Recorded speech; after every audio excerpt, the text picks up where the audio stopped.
Hello, everyone, and welcome back. Our next speaker is the first in our showcase on Europe.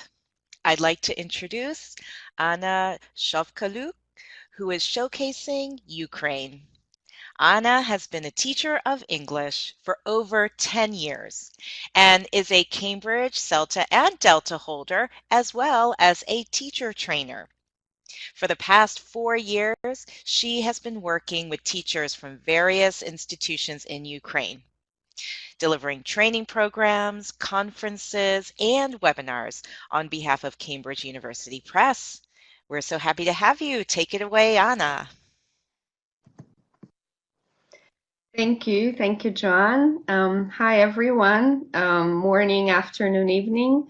I'd like to share today our experience of working with the educational system in Ukraine, being part of a huge change, a historical turning point, I would say, and to share our vision and understanding of how the changing of the school and the school system changes the mindset of the people involved in the process.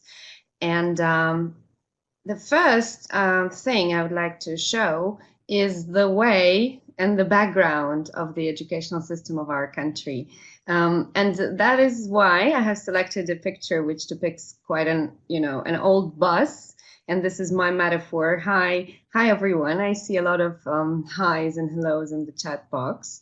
So the school bus, it's kind of an old school bus that's been there for years, and it has brought a lot of people to their destination. However, it hasn't been probably functioning in the best way, and it hasn't been a convenient and comfortable way for the passengers to get to where they were going. Therefore, this is the metaphor I'd like to use for the old educational system we've had for years, that was impacted by many, say, reforms and historical events. And I myself have been a part of that, being a student at school and then at the university. And therefore, the driver who can be associated with either a school director or the head of some institution or even the head of the Ministry of Education has been driving that bus for quite a long time. And then after that, last year, the authorities and the state have decided to introduce this school reform, which they have called the new Ukrainian school. Just to give you the understanding of the amount of the things and the people involved in the process, in the sole primary first grade this year, we have around 400,000 students. Therefore, the country is quite big. It's one of the biggest Eastern European countries, if not the biggest. I was much better in at English than at geography at school, and therefore the new Ukrainian school is the huge reform that's going on now and that has started this year. It was piloted a year ago, and I'm going to talk about the way the pilot project was introduced. And now the students of the first year and the parents and the teachers and everyone involved in the administration are going through a process of change. And therefore, we say that this change and the new Ukrainian school is about the new approach and the vision that is actually quite widespread in the whole world. And I've heard a lot of people mentioning principles and things that are also involved into the new Ukrainian school. So it's the child not being afraid of expressing him or herself, the teacher constantly developing, and of course, everyone working together. And therefore, the formula of the new Ukrainian school that has been introduced could be used as an example of the model for the areas that need to be changed and are worked on at the moment. And if we look at the English language teaching in the context of the reform, this is a vital part. And I myself and my colleagues from Ukraine, consultants that work with me together, have been involved actively in the process of helping teachers improve and adapt new standards of teaching English, as it is a vital part of the new Ukrainian school.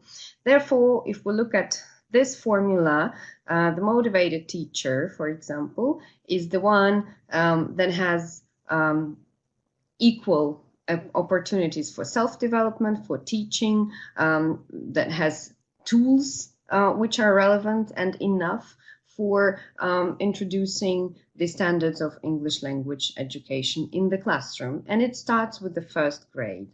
And therefore, the approach that has been adapted and that we are now working with is called competency-based approach. It involves 10 basic competencies, one of which is communication in foreign languages, which is English is the most important foreign language studied throughout 90% of schools in primary.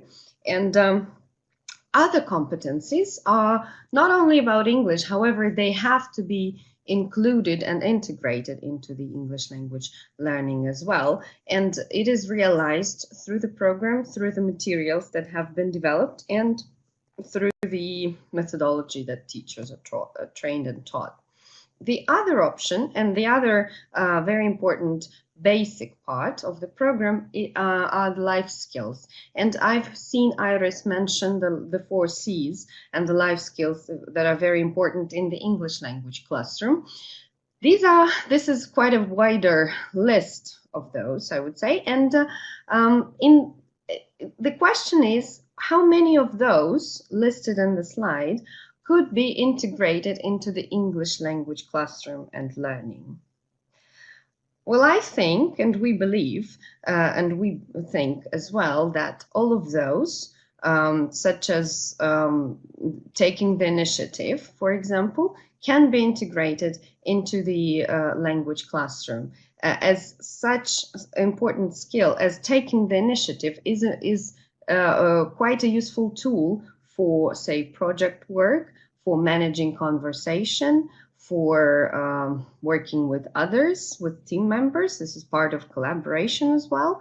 And therefore, this is the list that has to be integrated into every subject, not the list, but the types of the skills.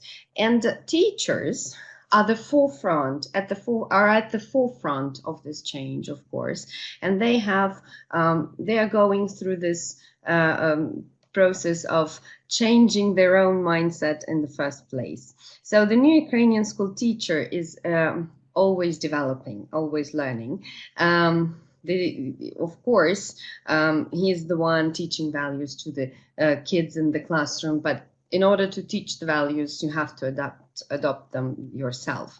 Flexibility and the open mind is an important thing, and I am talking to teachers constantly at conferences and trainings, and what we see and what we feel is that we were trained and taught in the other background, in the other context, and at the moment the teachers have to implement the new approaches and the new standards. Therefore, there is kind of a shift in the mentality, in the mindset, as you cannot apply your previous learning background.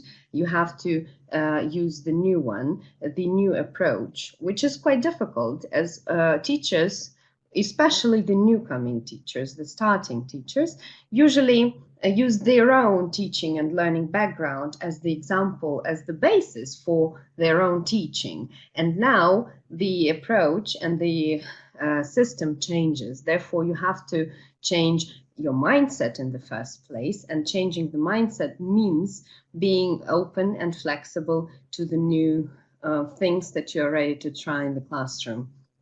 And of course, English language mastery. This is a vital part, as in order to teach English, you have to be able to speak it and to know it at an appropriate level. And we also see sometimes the issue that teachers are not, they don't have many opportunities to practice English.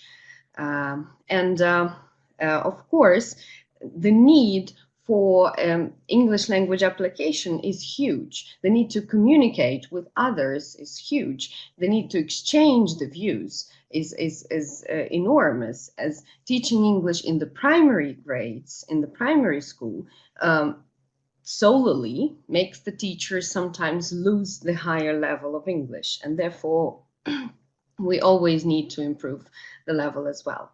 So the child of the 21st century, the person who goes to the first grade this year, we believe that he's very different from the ones from us when we were in the first grade. And therefore we say that he or she can express his or her feelings freely, and all the rest of the thoughts are here. And the last one, developing skills and furthering the knowledge, makes us wonder about the difference between the skills and the knowledge or the information our learners get. Our learners in primary school already, they can access information easily. The knowledge that they have, it doesn't necessarily mean they are able to apply it in real life. And they have a certain amount of knowledge that has to be turned into skills then. Therefore, we see that information is accessible to everyone, everywhere now, and the skills become more valuable. Therefore, we have to shift from knowing the words onto doing and working with the words, for example, if we talk about primary school children. And of course, looking at and thinking about primary school kids, the general idea here is that they need to use the language as a tool in order to achieve something else. It is a very important thing in a kid's motivation in the classroom as well, especially big classrooms when teachers are wondering how to make kids do what they want and not just apply certain methods of making them calm and quiet. And the quiet classroom in the first grade and in primary is actually not a very good sign of productive work to me. Therefore, children have to have a goal to achieve well when using English. And generally, if we think about the changes that have been there in the ELT world in Ukraine, the first one I would mention, I would want to outline is the approach to life competencies. And this is about, again, coming back to being able to work with the information and to work with others who are very different from yourself, talking about cultural diversity. Ukraine is not a very culturally diverse country if we compare it to other countries, say, that have many nationalities and citizens from different countries and origins. Therefore, it is important to teach and to introduce the variety of the cultures that they are going to deal with in the real world. And therefore, life competencies are very much linked to developing not just thinking and learning skills, but also social and emotional skills. We are now using the Cambridge Framework for Life Competencies in Education, a recent study and research done by Cambridge that gives the guidelines to how we can implement the life competencies into every stage of our education, as well as further when working and being adults. If we look at say thinking and learning skills, a very important thought here is that creativity needs to be encouraged. If we do implement and introduce creative tasks in the classroom, we have to encourage and try to accept all the ideas and give positive feedback. Positivity is something that also sometimes lacks in the classroom and in the schools. Therefore, we are for not just teaching critical thinking, but critical learning and creativity in the positive aspect, accepting the possibility of everyone expressing him or herself. If we look at the critical thinking in the primary and secondary school, we would outline the following important parts. Evaluating texts is crucial, not just reading and doing the task, but evaluating the information that you're getting. Evaluating opinion, which means learning to differentiate facts and opinions, for example, or false and true pieces of information. Links between ideas, also being able to understand from the conversation and to link the messages are quite crucial. ICT literacy, being able to work with the digital tools. We know that kids, 6-7-year-olds, most of them are digital natives, as we call them. Therefore, it is I would say it's quite optimistic to say that digital shouldn't be, will disappear or will not be there when they graduate. Therefore, being technologically literate is important as much, I would say, as other life skills in this list, as cyberbullying, or being able to find the information that is relevant, or the online tools that help you develop certain skills and learn, are as vital as other skills that I mentioned. When they get by secondary school, and when we think about implementing life skills into the secondary school, the focus shifts onto other important things very relevant for teenage learners, such as preparing for and taking exams. In our school system, they have to take school leaving exams and then take the external exams in order to enter into university or other institutions. Therefore, preparing for exams and seeking help from others is quite an maybe unusual part of the competencies we want them to have. However, teenagers are often afraid to acknowledge or to show that they don't know something, that they aren't able to do something themselves, and sometimes they're quite self-conscious to ask for help, as sometimes it might be taken as the sign of weakness, maybe, or the sign of being incompetent. Therefore, these are the important skills we have to look at when our kids grow up and get into the teenage years.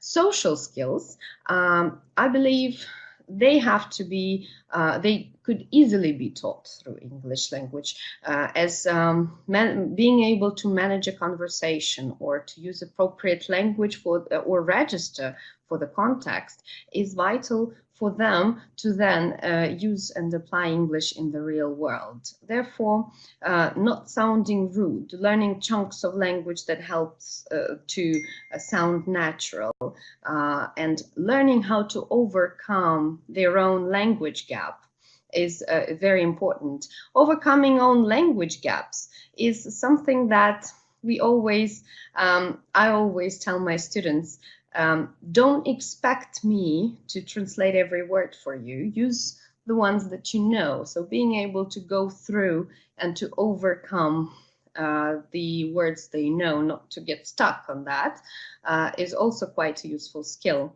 at every stage of education. And of course, supporting others in communication, not mocking each other, listening attentively to each other, participating in the conversation with appropriate confidence. These are important skills that need to be integrated into the curriculum. And collaboration, it's been discussed widely in previous talks, but I'm showing some examples of how collaboration can work at lessons of English at any stage, but in primary as well. And therefore, in primary school, taking turns and shared activities. This is when we teach kids that you have to wait for your turn, you have to let your friends do, or you have to listen and do it together, an important skill that they will use in real life as well. Also, emotional skills. We've been discussing with my colleague recently that managing emotions is something that is not, I have never heard it taught in any educational institution in our country. So the ability to manage emotions starting from primary, this is kind of a lower level ability, of course. When you develop the ability to control your emotions when you're upset or stressed. But when you get higher and when you're getting older, this can be something like using strategies for negative emotions and managing them, and not letting anything bring you down and let you become stressed and lose your focus. Therefore, emotional skills need to be integrated into every step of the education with various tasks, of course. And if we think about primary school kids learning a language and the connection to the emotions, there is a finding that children learn best when they feel secure, happy, and valued. So when they do have the feeling of security and happiness, their affective filter is lower and they become more open to the learning experience, trusting the environment, the teacher, and the friends. And our job and our task is, of course, to work on creating the atmosphere of trust and positivity. And of course, all of the participants have to work on the life skills I mentioned before. It's not just the responsibility of the teacher.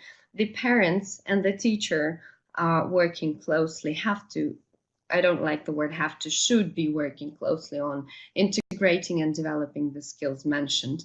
The school has to support and should provide opportunities for the teacher, and the children are always at the center of learning. And learner-centeredness is one of the approaches that, of course, is at the heart of the school system. Before the introduction of the reform, I myself and my colleagues and Cambridge University Press and other publishers in Ukraine have been actively involved into the piloting of the program. And therefore, alongside with other partners, we supported foreign language teachers. There were more than 200 of them, and provided materials to 7,369 students. The materials they got, and the project has been running for the second year now, were the English language teaching course books and materials, and of course the training and the methodology that was provided to the teachers. The training the teachers received consisted of various parts like seminars, workshops, ideas, continuous professional development, portfolio, practical research, and several face-to-face trainings, as well as the online training, and the teachers were provided with the platform access codes. The pilot project was not only for English language teachers, but also for German and French, but English language was 90% of the project. Therefore, we took care of working with the teachers and the students from the whole country. The materials they received and we provided were sent throughout the country. But as I say, it's not just about giving a book. This is also about teaching how to teach communicatively and appreciating the possibilities there are is you can give a car to a person, but if you don't teach him or her to drive, it's quite dangerous even at times. And the mindset and the attitude towards teaching has to be changed. I'm skipping a bit as I see I'm running out of time, and I wish we could have just 1 or 2 minutes for questions. Therefore, I would also like to show the impact onto the classroom that we saw with the pilot project teachers. These are all the adjectives they used to describe how the atmosphere in the classroom changed, and linking back to the emotions and to the way kids perceive the language, we believe that this is one of the crucial changes there were, and there are still being introduced into the English language classroom.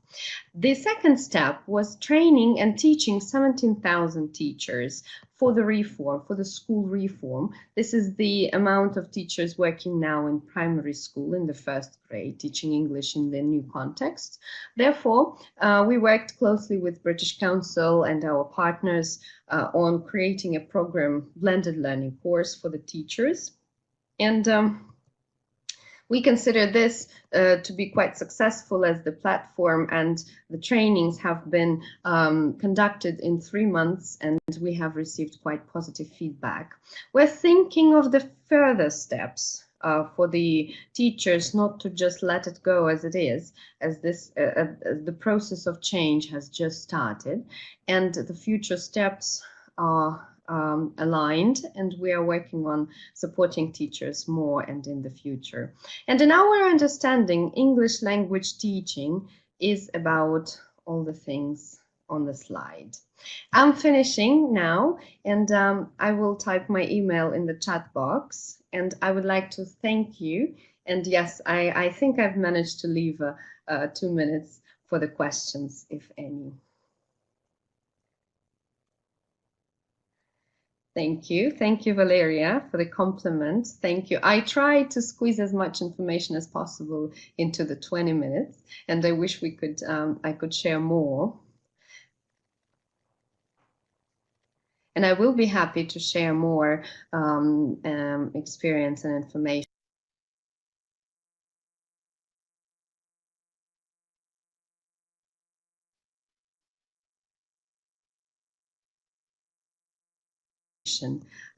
About the process of the reform and the way Excellent. So we far, it doesn't contribute look to like there are any it in questions, but Ukraine. if anyone Thank you does very have a much. I'm showing question, again my of email. course, If you have you can questions, email feel free to Anna. email me. And I'll thank you so much for try the to very answer them. informative talk.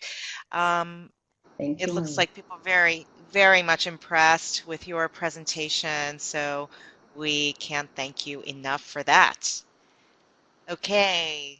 Yes, thank you so much. Okay, everyone. So I'm going to stop